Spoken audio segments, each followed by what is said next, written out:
Setelah kita menambahkan sejumlah behavior, ya, baik pada player box maupun pada platform, berikutnya kita akan membuat event. Jadi event itu pada prinsipnya adalah satu blok ya, satu blok yang memuat condition dan action. Action ini akan dikerjakan atau dijalankan ketika bagian condition ini memenuhi kriteria. Ya. Event yang pertama adalah ketika setiap kali frame pada game ini berjalan, ya, kita harus selalu memposisikan player yang warna biru ini, sprite yang warna biru ini di atas player box yang warna hijau yang ada di sini, supaya dia bisa mengikuti player yang warna mengikuti objek yang warna hijau ya. Cara untuk menambahkan event ya, ini kita klik dulu di bagian event sheet yang ini teman-teman. Ya, ini kita klik aja. Ya. Berikutnya kita klik add event ya di sini. Atau kita klik di di sembarang yang di sini ya. Klik 2 kali atau kita klik add event yang ada di sini. Kemudian kita pilih sistem di sini. Kemudian next. Ya. Kemudian kita cari every tick. Jadi every tick itu di bagian general.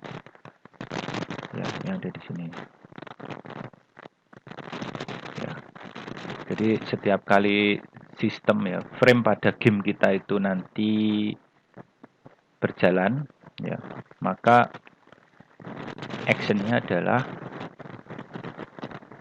player yang warna biru tadi itu diposisikan atau ditempatkan di atas objek warna hijau. Kita klik, kemudian next. Ya. Ini karena saya menggunakan free edition ya, jadi ini hanya 49 event ya. Ini kita sudah menambahkan bagian condition ya. Setelah itu kita tambahkan bagian action. Ini kita klik di bagian add ya, di sini ya, add. Nah. Kemudian kita klik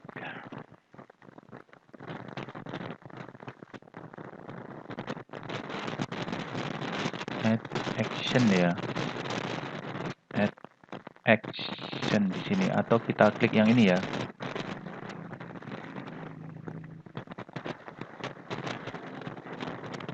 Setelah kita menambahkan bagian condition, kemudian kita tambahkan action.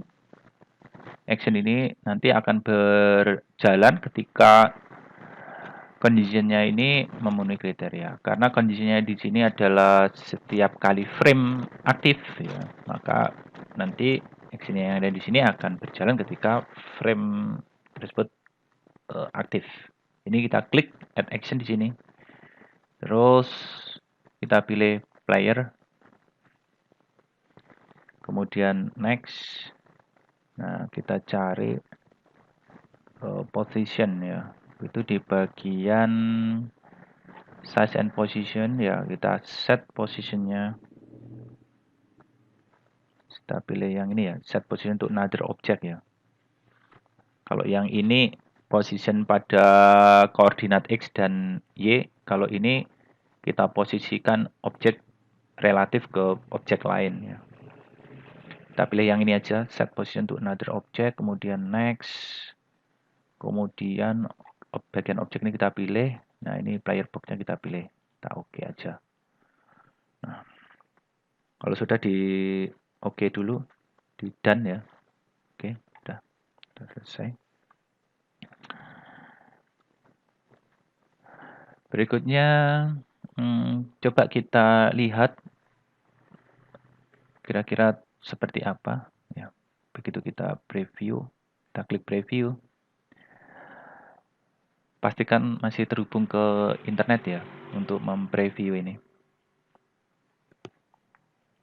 Ya, jadi nanti otomatis bagian yang player yang warna hijau ini akan berada di atasnya player yang biru ya, itu di atasnya player yang hijau seperti ini. Dan di sini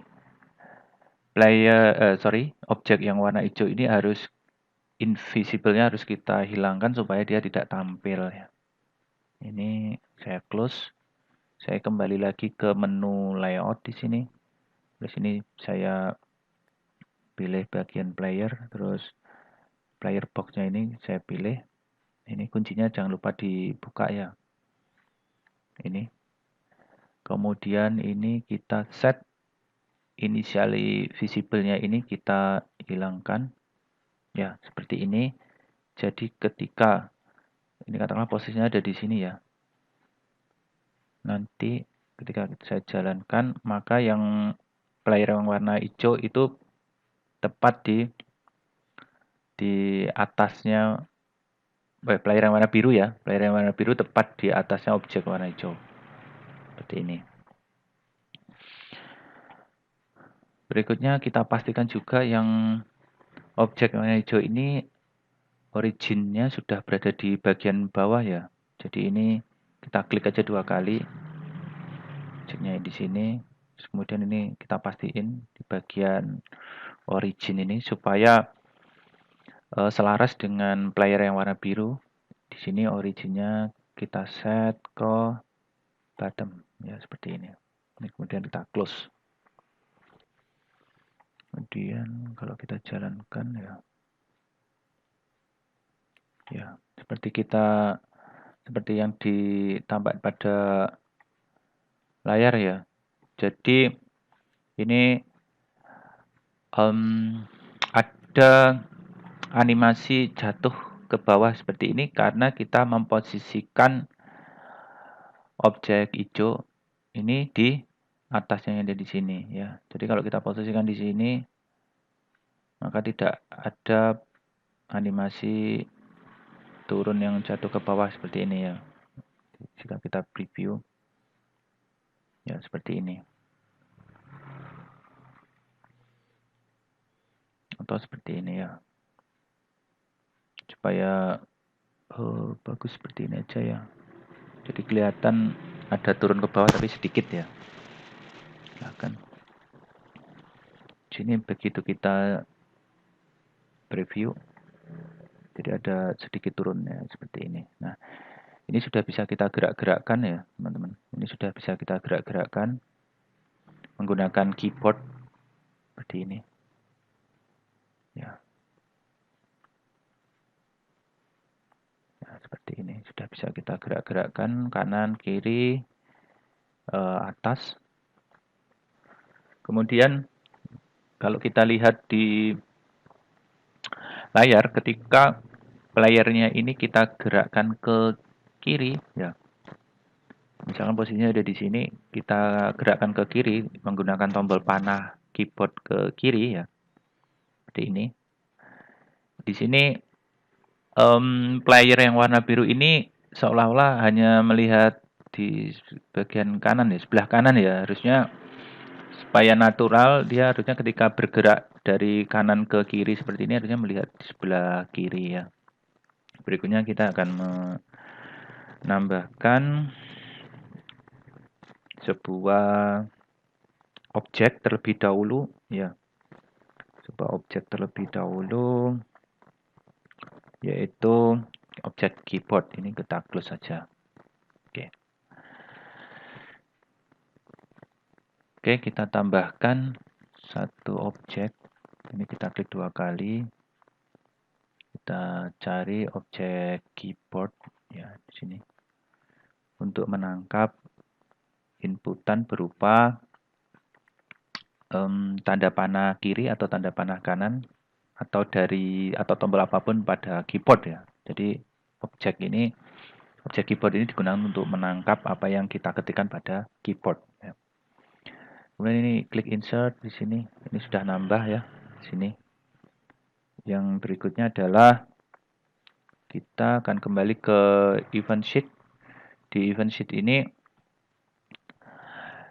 kita tambahkan sebuah condition ketika keyboard ya, objek keyboard ini menerima input berupa tanda panah ke kiri, harusnya playernya ini akan player yang warna biru itu mirror ya. Posisinya akan apa namanya? Flip ke arah kiri ya. Jadi ada proses mirroring di situ. Kita tambahkan event sini, kemudian kita klik keyboard. Next. Nah, ini condition ya. Kondisinya ketika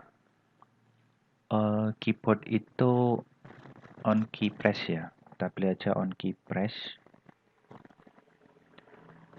Kemudian next. Nah, kemudian kita klik choose ini, kita klik ya. Kita klik, kemudian setelah kita klik posisinya seperti ini, kita tekan tanda panah ke kiri. Ya, di keyboard kita tekan tanda panah kiri. Seperti ini. Nanti akan muncul left arrow seperti ini, kemudian klik OK. Kemudian done. Nah, seperti ini. Berarti nanti yang dimaksud dengan condition ini adalah pada saat objek keyboard ini menerima masukan ya, mendapatkan inputan berupa tanda panah kiri, maka ada action yang harus dikerjakan ya. Actionnya adalah ini kita klik di add action yang ada di sini, kemudian playernya ini kita klik, kemudian next. Nah, di sini kita cari aja set mirror ya. Next. Kemudian state-nya kita pastiin mirror ya. State-nya mirror. Kemudian none. Ya, seperti ini. Ini untuk tombol ke kiri. Kalau tombol ke kanan berarti player yang ada di sini tidak terjadi proses mirroring ya. Jadi ini kita tambahkan lagi. Kita klik add event. Kemudian keyboardnya ini kita klik. Kemudian next. Kemudian ini on key press diklik. Next. Terus ini kita klik. Ketika muncul seperti ini, tanda panah kanan pada keyboard kita tekan sehingga muncul right arrow, kemudian klik OK dan nah di sini kita tambahkan action. Player ini kita klik next. Terus berikutnya adalah kita cari set mirror ya. Set mirror ini next. Kemudian di sini state-nya not mirror ya supaya tidak terjadi proses mirroring ya. Dan seperti ini. Nah, ini coba kita jalankan terlebih dahulu ya. Kita preview terlebih dahulu hasilnya seperti apa. Nah, di sini ketika posisinya di sini pandangannya ini bagian kanan ketika di posisi di sini. Nah, ini pandangannya jadi ke kiri ya ketika bergerak di kiri. Jadi, seperti ini. Jadi ini kelihatan natural ya. Ini ya. Oke, ya seperti ini ya. Seperti ini. Kita close.